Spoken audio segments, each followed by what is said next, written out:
나는 비기독교인으로 태어났고 이제 예수를 찾아서 너네 나라까지 왔다. 예수가 누구인지 대답해 달라. 그랬더니 슈버트 오그덴이나 당시 카프만 이런 사람들이 그거는 네 문제다. 네가 대답을 해라.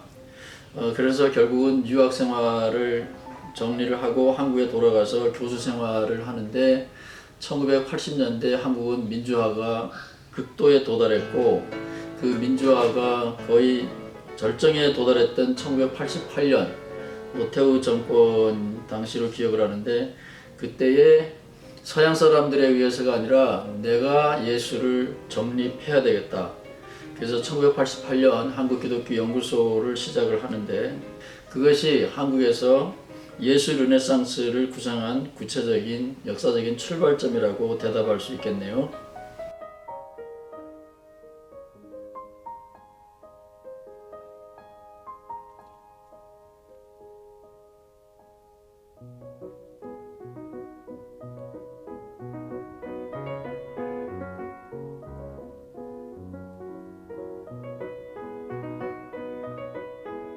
크게 보면 지구 전체에 지금 종교 간의 갈등, 폭력 사태가 너무 심각하게 일어나고 있는데 학자들은 이거를 다 아브라함 종교, 유대교, 기독교, 이슬람으로 다 같은 아브라함에게 뿌리를 둔 종교라고 보는데 이 아브라함 종교들이 폭력을 일삼고 있는데 이거는 근본적으로 아브라함 종교들이 자기네들의 종교의 기반을 잘못 이해하고 있고 작게 보면 한국에서 얼마 전에 세월호 사건이 일어났는데 많은 사람들이 세월호 사건을 보는 시각이 그 구원파 유병환 씨 개인의 문제다 이렇게 생각을 하고 있는데 그 이전에 한국에서는 교회의 크고 작은 지도자들의 비리, 집단적인 모순 이런 것들이 너무 많이 드러났기 때문에 한국에서 젊은이들은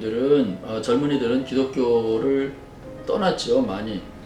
그런 의미에서 한국에 혹은 전 세계적으로 기독교가 왜곡되어 있고 갈등을 증폭시키거나 자기네들 안에 내부에 있는 모순을 모르고 남들, 신흥종교, 다른 종파에서만 문제를 안고 있다.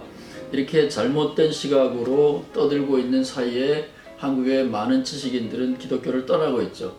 근데 이 문제는 저는 기독교가 진정한 기독교, 곧 예수의 신앙, 비전에 바탕을 둔 진정한 기독교가 못 되었기 때문에 이런 일이 일어난다고 보고 기독교를 회복하는 것은 예수를 부활시키는 것, 예수를 되찾는 것 이것밖에는 길이 없다라고 확신하고 있습니다.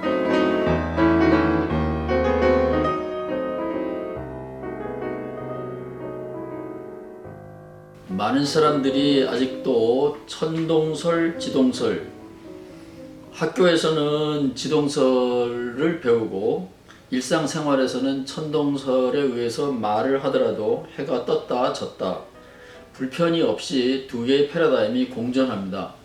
그러나 지금은 두 개의 패러다임이 공존하지만 사실상 기독교 혹은 서양의 역사에서 보면 천동설에서 지동설로 옮겨갈 때 많은 저항이 있었고 심지어는 사람들을 죽이는 끔찍한 비극도 있었습니다.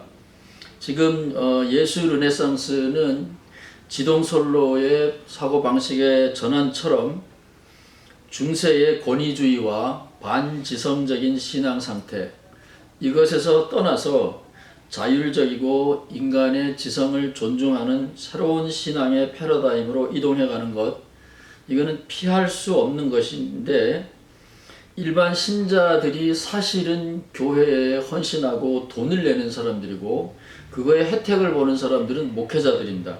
사실은 일반 신도들이 예수 르네상스를 비판 정신의 화신이었고 효시였던 예수 르네상스를 받아들이는 것은 바람직한데 아마 초기의 사람들이 지동설을 받아들이는 것이 망설여졌고 힘들었던 것처럼 낯설고 힘들고 불편하게 생각할 겁니다.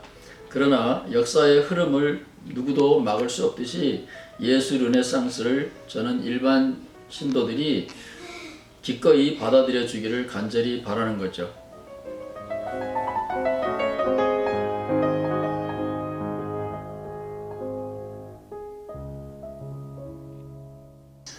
저는 신학교에서 오랫동안 교수 생활을 했기 때문에 사실은 평신도들보다는 목사가 되려고 하는 후보자들 혹은 목회를 하고 있는 사람들과 기독교 이야기를 더 많이 해봤습니다. 그런데 이 목회자들은 이 비판적인 지성을 가졌던 예수를, 사람이었던 예수를 신앙의 기초로 기반으로 받아들이는 새로운 패러다임의 기독교를 받아들이려면 자기네들이 지금 벌이고 있는 판을 바꿔서, 게임을 바꿔서 새로운 게임을 연습하고 실현해야 되는데 목회자들은 아마 거의 불가능하다고 봅니다. 그러나 다행히 저희들이 김준호 목사나 한인철 목사나 몇 사람이 열심히 지난 20년간 한국에서 기회 있을 때마다 목사님들하고 얘기를 나눴고, 그래서 극소수지만 새로운 젊은 목회자들은 예수 이야기가 토대가 되는 새로운 기독교를 받아들이려고 애를 쓰고 있습니다. 근데 그럼에도 불구하고 이분들이 예수 중심의 새로운 기독교를 받아들이는 것을 불편하게 여기는 것은 그들이 배운 신학이 완전히 다른 겁니다. 비유로 말하면 탁구만 배웠는데 이제는 골프 시대가 왔다. 그러면 탁구를 잘하던 사람이 골프를 치게 되면 불편하죠. 그래서 자꾸 골프보다는 계속 탁구를 치자라고 말하는 것처럼 이제 게임을 바꿔야 되는데 옛 게임에 익숙한 목회자들이 이거를 거부하고 있고, 평신도들은 결국은 그런 시대가 달라진 줄 모르고 반지성적인 기독교 이야기를 하고 있는 교회를 평신도들은 이미 많이 떠났죠. 그래서 한국에서 소위 그런 사람들을 가나안 교인들, 안나가의 거꾸로 읽어서 가나안 교인들이라는데, 뭐 이분들이 개신교 안에 200명 이상이나 된다라는 통계가 있는데, 이런 것들은 이미 기독교가 새로운 패러다임을 요청하고 있다라는 얘기인데, 목회자들은 탁구만 배웠기 때문에 골프를 연습하려고 하니까 불편한 거라고 보면 이해가 아마 될 거라고 생각이 됩니다.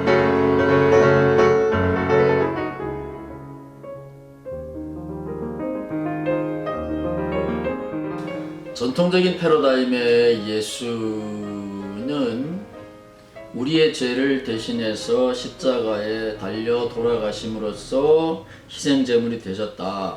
그래서 예수님한테 감사하고 그런 아들을 내어주신 하나님을 찬양하고, 그 예수 찬양, 하나님께 감사, 이것이 인간이, 크리스찬이 해야 될 일의 거의 전부라고 말할 수 있습니다. 그것이 옛날 패러다임의 예수와 하나님인데, 예수 르네상스에서 말하는 예수는 철저하게 사람으로서의 예수이고, 마가복음에 특별히 바울 서신에 잘 나타나 있습니다. 이 예수는 그런 신화적인 인물이 아니라 그 시대의 기득권적인 세력, 가치관, 논리에 대하여 철저하게 몸으로 항거했던, 요즘 말로 하면 비판 정신의 화신입니다.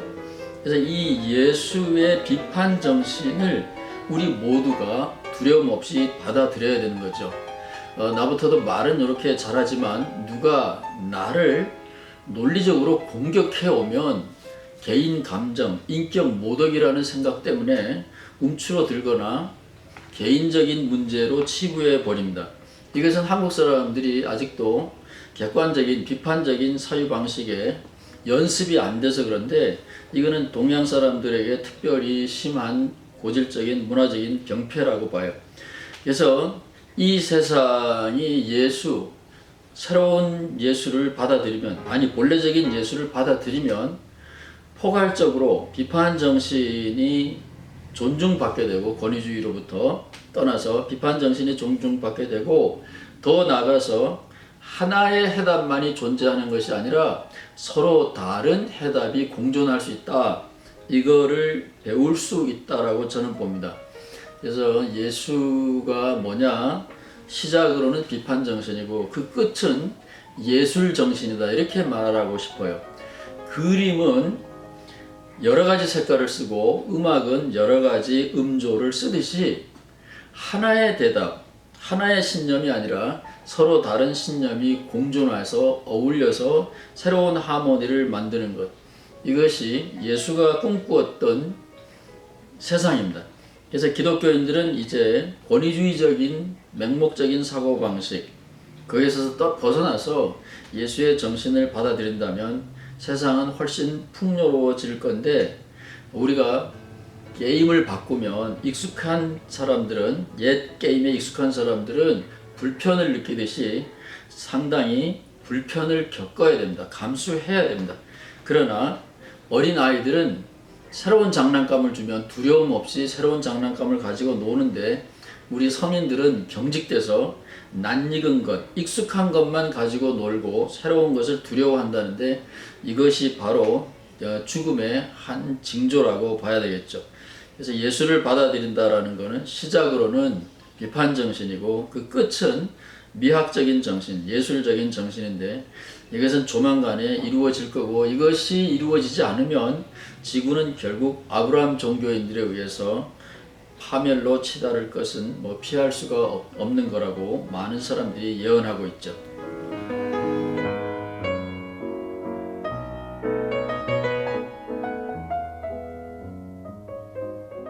제가 미국에서 벌써 20년을 살았는데, 한 10년 전쯤에 우연히 미국 작은 신학교에 보드 멤버, 이사로 일해달라 그래서 한 1년간 일한 적이 있습니다.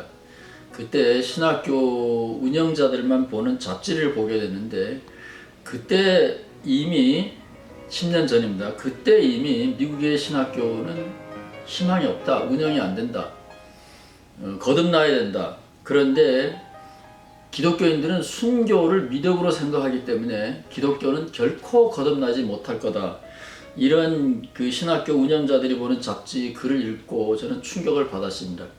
그 내용 중에 하나가, 미국에서는 MDB 신학교를 나오면 평균 봉급이 3만 불이 안 되는데, 그 당시 대학원을 나오면 봉급이 6만 불입니다. 그래서 미국에서는 소위 주류인들, 미안하지만 이제 백인들, 남자들로 보면 클레먼트 신학교가 학생이 200명이 있을 때 백인 남성들은 2명이 채 안 됩니다.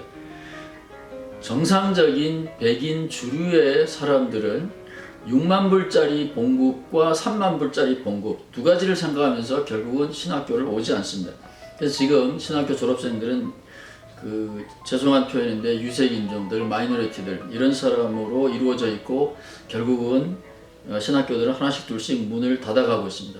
이것이 서양의 신학교의 풍토인데, 그럼에도 불구하고 한국에는 아직도 신학교 지원생들이 많아서 몇 대 1의 즐거운 비명을 올리고 있습니다. 저는 이런 기현상을 어떻게 이해할까 혼자서 생각을 많이 해봤는데, 저도 신학교에 오래 있었기 때문에 한 가지 확실한 것은 한국은 유교 사회이기 때문에 계급을 중요하게 여긴다라는 사실입니다. 이건 공자의 유산이기도 하고 후유증이기도 하는데, 마이크 잡고 설교한다, 이거는 무대에 서는 특권층이기 때문에 자기 돈으로 교회의 운영비를 다 대면서도 주일날 마이크 잡는 목사님들이 LA에는 무진장 많으십니다. 한국도 그런 정신에서 본다면 목사를 계급으로 보는 거죠. 조금 큰 교회는 목사를 직업으로 보는 거고, 그래서 80년 이전에는 목사가 된다라고 하는 것은 가난은 당연히 받아들여야 되는, 숙명처럼 받아들여야 되는 거고, 그래서 종교적인 이유, 신앙적인 이유, 소위 소명감 때문에 신학교를 지원을 했는데, 지금은 한국에서 신학교를 지원하는 사람들은 자기의 영혼을 구원해야 되겠다라는 소명감 같은 거는 전혀 찾아볼 수가 없고, 대형 교회의 유혹을 받아가지고 여기에 가면 돈을 벌 수 있다라는 큰 착각, 그 다음에 작은 교회일지라도 내가 마이크를 잡는 선수, 특권층이 된다라는 이런 계급 논리, 이 두 가지 때문에 한국에서는 아직도 신학교 오는 사람들이 넘쳐나고 있는데, 조금만 세월이 지나면 사람들이 정신 차리지 않을까 보고 싶고, 빨리 정신 차려서 새로운 시대가 왔으면 좋겠습니다. 그러나 그럼에도 불구하고 저는 한국 기독교가 해야 될 중대한 일이 있다고 봅니다.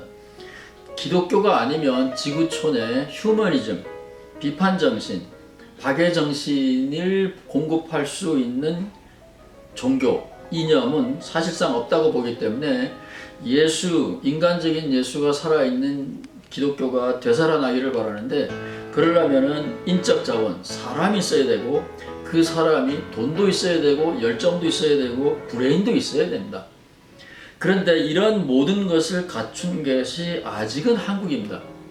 그래서 비록 왜곡된 이유에서 신학교에 지원하는 사람들이 한국에 많다고 할지라도 이것은 아직 신이 내린 축복의 기회라고 보고, 한국 교회가 예수 르네상스를 받아들인다면 한국만이 아니라 세월호처럼 침몰해가고 있는 세계의 기독교호를 구원할 수 있을 거라는 확신 혹은 환상 때문에 오늘도 이런 얘기를 계속 늘어놓고 있습니다. 감사합니다.